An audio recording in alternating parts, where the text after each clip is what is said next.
Siang-siang terik begini paling asik kalau main air. Kalau cuma berenang saja pasti sudah bosen kan? Bagaimana kalau kita bermain jembatan merah putih ala si bolang ranca buaya? Dijamin seru deh. Aturan permainan ini mudah kok. Masing-masing anggota kelompok harus mengambil bendera merah putih yang tertancap di depan sana.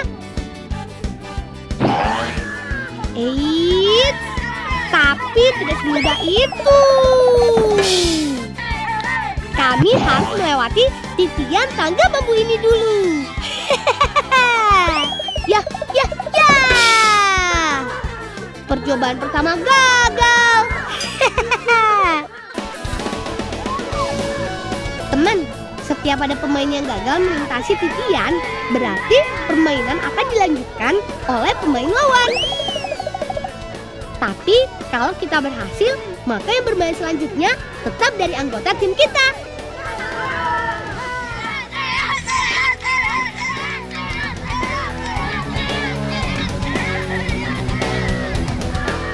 Hore! Ilyas berhasil. Keseimbangan tubuh sangat dibutuhkan saat meniti. Tenang. Iya! Berhasil! Kami menang! Oh iya kawan, aku hampir lupa. Siang ini kami mau membantu Mamang mencari sarang burung seriti.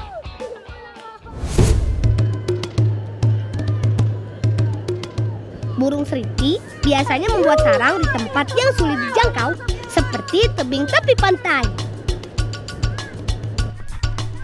Wih, tebingnya tinggi sekali. Sarang burung seriti ada di lubang goa atas sana. Kami harus naik untuk mengambilnya. Tebing ini cukup tinggi dan terjal. Kami harus hati-hati dan memastikan posisi tangganya aman. Nah, ini dia sarang burung seriti yang kami cari. Pantai di daerah kami dianugerahi tebing-tebing batu yang indah. Tempat ini menjadi rumah yang cocok untuk ribuan burung seriti. Oh iya, burung seriti mirip dengan burung walet. Begitu juga dengan bentuk sarangnya.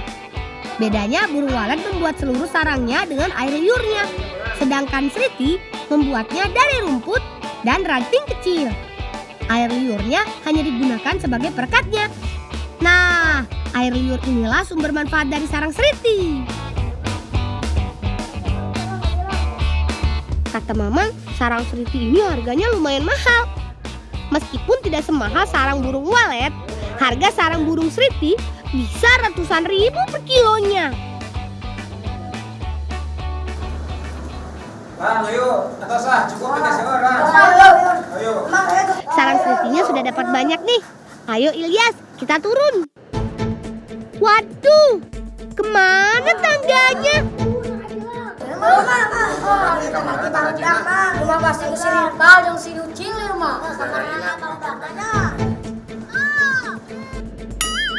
Astaga, Acil dan Ripa malah asik tidur di bawah sana.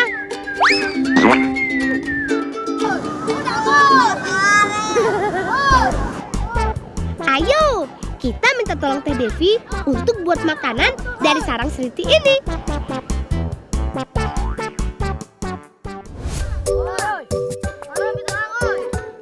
Teteh bilang sarang seriti ini bisa dibuat peet. Mau tahu cara buatnya? Simak baik-baik ya. Yang pertama kali harus dilakukan adalah membersihkan sarang seriti dari kotoran dan ranting. Caranya dengan direbus. Acil, airnya sudah mendidih tuh. Masukkan sarang burung seriti ke dalam kuali. Rebus selama kurang lebih 20 menit sampai sarang seritinya mengembang. Sambil menunggu, Teteh, Ripa, dan Ilyas mengupas beberapa jenis buah untuk campurannya. Ada buah apel, mangga, buah naga, dan kelapa muda. Dijamin bikin ngiler lihatnya. Setelah bersih, potong buah-buahan menjadi seukuran dadu. Air liur seritinya sudah terlihat. Setelah berbentuk seperti jeli, angkat. Setelah dingin, bersihkan. Dan pisahkan lagi jeli sarang burung seriti dan ranting yang tidak terpakai. Proses ini sangat membutuhkan kesabaran. Jangan sampai rantingnya ikut dimakan ya. Tayo chơi nón tớ. Tayo tớ bớt kinca ipal. Semua bahan sudah lengkap. Tinggal diracik deh. Masukkan buah-buahan ke dalam mangkuk.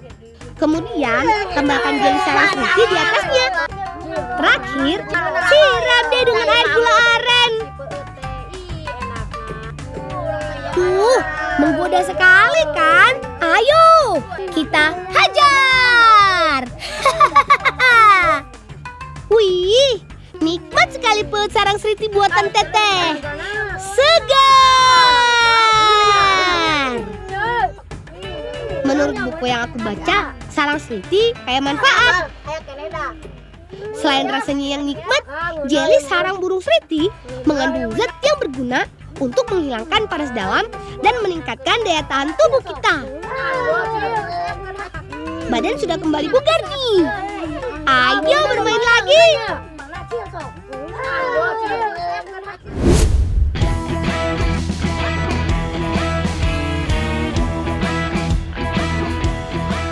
Ilyas, Ipal, Acil. Shh, jalan pelan-pelan. Jangan sampai ikannya kabur. Musim kemarau telah tiba dan air sungai sudah surut. Ini waktu yang tepat untuk berburu ikan boboso. Ayo, siapkan pistol panah kalian. Ikan boboso merupakan salah satu jenis ikan air tawar penghuni sungai di desaku. Sekilas bentuknya mirip ikan gabus. Tapi ukurannya hanya sekitar 5-10 cm saja. Namun, ikan boboso di luar negeri bisa mencapai ukuran panjang maksimal 65 cm. Wih! Ikan ini biasa hidup di sungai berbatu yang airnya jernih. Selain mungil, ia juga dikenal sebagai ikan yang malas bergerak dan berpindah. Makanya, sebagian orang ada yang menyebut ikan ini sebagai ikan gabus pemalas. Pada malam hari, ikan ini akan aktif mencari makanan berupa udang dan ikan-ikan yang lebih kecil.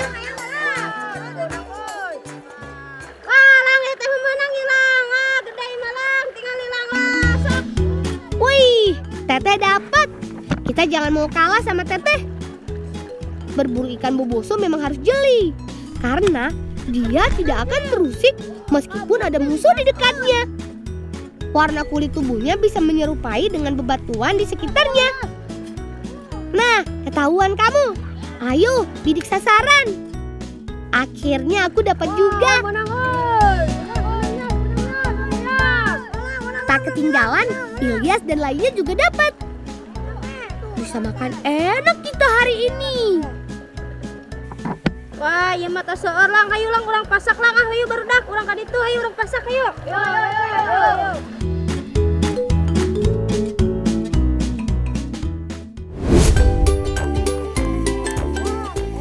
Teman, ikan boboso tangkapan kita tadi mau dimasak pepes nanas.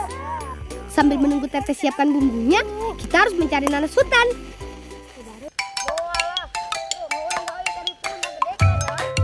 Nah, ini dia nanas hutan yang kami cari. Ilyas, Ripal, sekalian cari sebelah sana ya. Asyik, buahnya banyak. Ayo kita petik. Teman, negeri kita ini sangat kaya akan jenis flora dan fauna. Contohnya seperti nanas nih. Ada berbagai macam jenisnya. Misalnya nanas merah atau nanas hutan ini. Nanas hutan mempunyai ukuran yang lebih kecil dengan warna yang kemerahan.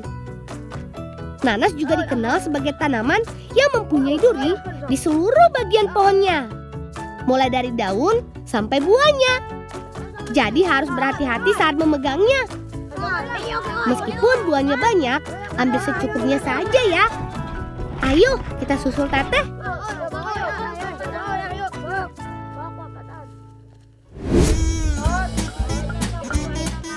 Teman, sore ini Teh Devi mau membuat ikan boboso pepes nanas untuk kami. Supaya cepat, kita bagi tugas saja yuk. Sementara Acil dan Ilyas memanaskan panci pengukus, kami akan menyiapkan bahan masakannya. Ripal, iris bawang merah dan bawang putihnya jangan terlalu tipis ya. Sementara aku akan menyiapkan buah nanas untuk wadah pepesnya. Pertama, belah buah nanas menjadi 2 bagian. Kemudian keluarkan daging buah nanas pada bagian tengahnya. Kerok daging buah nanas sampai membentuk cekungan seperti mangkuk. Nah, kalau urusan meracik bumbu, biar si Teteh aja. Dia jagonya. Haluskan beberapa butir kemiri dengan ditambahkan sedikit garam.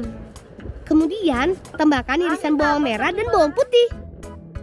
Lalu, campurkan bumbu halus dengan ikan boboso yang sudah dibersihkan. Aduk-aduk sampai merata.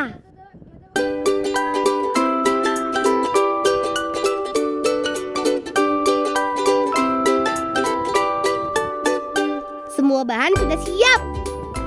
Saatnya meracik pepes ke dalam nanas. Letakkan sedikit daun kemangi sebagai alas. Kemudian daun salam dan serai yang sudah digeprek. Masukkan ikan boboso yang sudah dicampur bumbu halus. Supaya makin segar dan wangi, tambahkan potongan tomat dan daun kemangi lagi di atasnya. Tinggal tutup deh.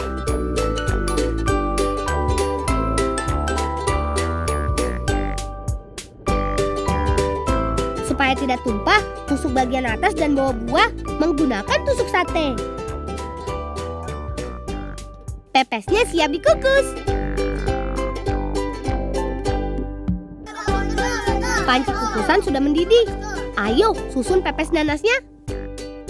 Saat mengukus, pastikan air dalam panci tidak habis saat proses berlangsung. Kalau tidak, panci akan hangus.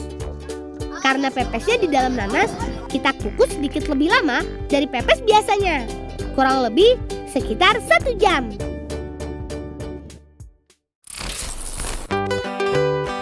Duh, perut udah mulai keroncongan nih. Ayo, kita makan.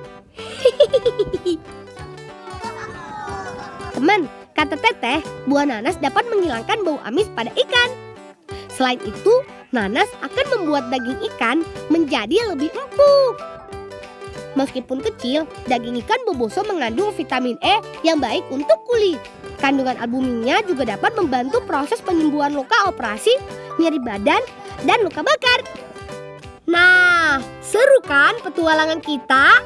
Eits, setelah ini jangan kemana-mana dulu ya. Hehehe.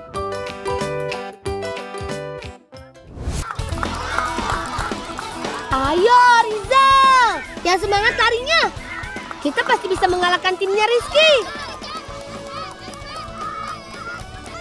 Kenalkan, nama aku Ridwan, si bulang dari desa Kertayasa, Kecamatan Cijulang, Kabupaten Pangandaran, Provinsi Jawa Barat.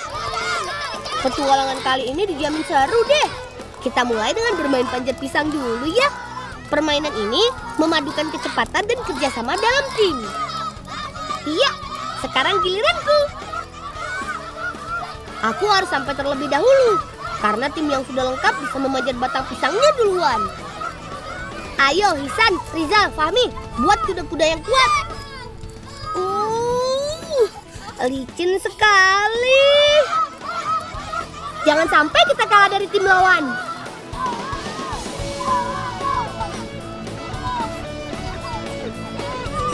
Hore! Hisan berhasil merebut merah putihnya duluan.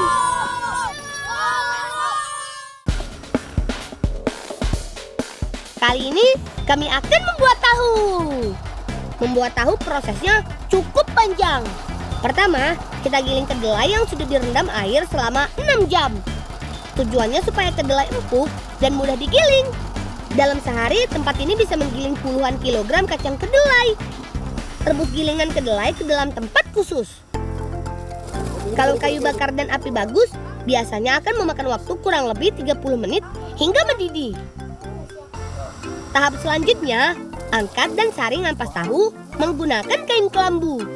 Jangan lupa tampung air saringannya ya, karena air itu yang akan kita manfaatkan. Supaya tersaring, kita bisa ikat kedua sisi kelambu. Kemudian goyang, goyang.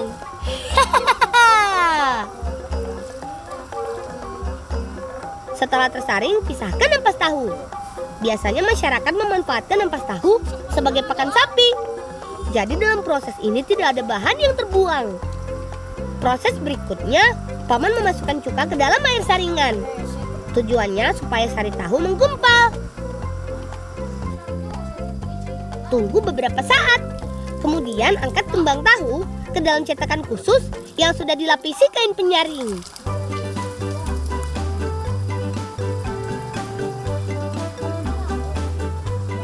Tutup rapat, kemudian kita tekan menggunakan batu. Diamkan sejenak sampai benar-benar padat dan kandungan air berkurang.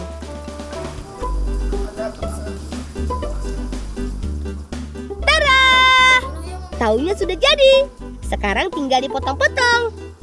Supaya tepat, memotongnya harus menggunakan penggaris ya. Tahap terakhir, setelah dipotong, tahu-tahu ini harus didinginkan sebentar di atas rak. Ternyata prosesnya lumayan panjang ya. Tak heran jika rasanya lezat. Mang, hadiah. Jauh. Ya, macam tahu hadiahnya yang ada-ada. Asik, kita dapat tahu kuning. Kita minta teteh buat tahu isi.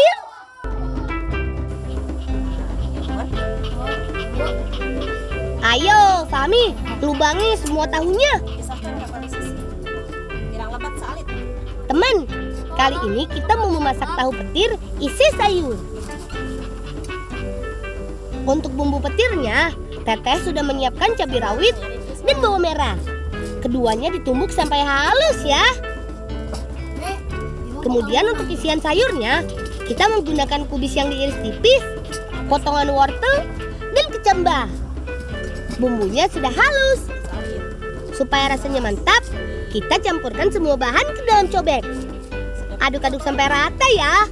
Supaya makin gurih, tambahkan garam dan merica bubuk secukupnya. Teteh bisa sabar teh. Gak ada. Atuh udah mana mata kene betul kali dahar. Sabar. Fahmi, syukurin kamu kepedesan. Coba bilang itu dilebetkeun heula muhun kana tahuna Fahmi bantosan muhun bolang. Teh. Sambil menunggu teteh membuat adonan dari tepung beras, aku dan Fahmi akan memasukkan isian sayur ini ke dalam tahu. Selipkan sayuran melalui lubang yang dibuat Fahmi tadi. Lumuri tahu dengan adonan tepung sampai merata. Tahu isinya siap digoreng. Atau sekarang goreng yuk. Yuk. Tahu mempunyai kadar air yang tinggi, jadi kita harus sedikit sabar menggorengnya. Perhatikan, jangan membalik tahu kalau warnanya belum berubah menjadi kecoklatan. Kalau tidak, tepung akan menempel.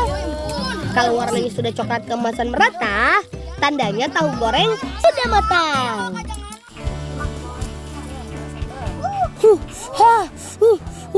Hati-hati makannya, tahunya masih panas. Tahu mempunyai kandungan protein nabati yang tinggi. Selain itu, isi sayuran di dalamnya juga menambah vitamin dalam makanan ini. Supaya lebih nikmat, kita cucul tahu isi dengan sambal kecap isi bawang merah dan cabai rawit ini. Apalagi makan tahu isinya bareng sahabat-sahabat tercinta. Makin lengkap deh suasananya. Teman, sampai di sini dulu ya petualangan kita hari ini. Tetap jaga kesehatan dan di rumah aja. Salam bocah petualang. Bolang si bocah petualang. Teman-teman penonton setia anak bertopi, syal, dan tas merah, pasti pada hafal dong lagu ini. Yap, ini kan lagu wajib si Bolang. Hihi. Nah, bagi kalian yang punya suara keren dan jago main alat musik, yuk ikuti lomba cover lagu Si Bolang. Eits, bagi yang gak bisa nyanyi dan mainin alat musik, jangan khawatir dulu. Karena kalian bisa ikut lomba video parodi ala Si Bolang. Caranya, upload video cover lagu atau video parodi kamu. Jangan lupa, tag akun Si Bolang Trans 7 ya. Cover lagu dan video parodi terbaik akan mendapatkan hadiah jam tangan keren dari Si Bolang. Videonya juga akan kita tayangkan setiap hari Jumat di akhir episode. Ngebolang yuk!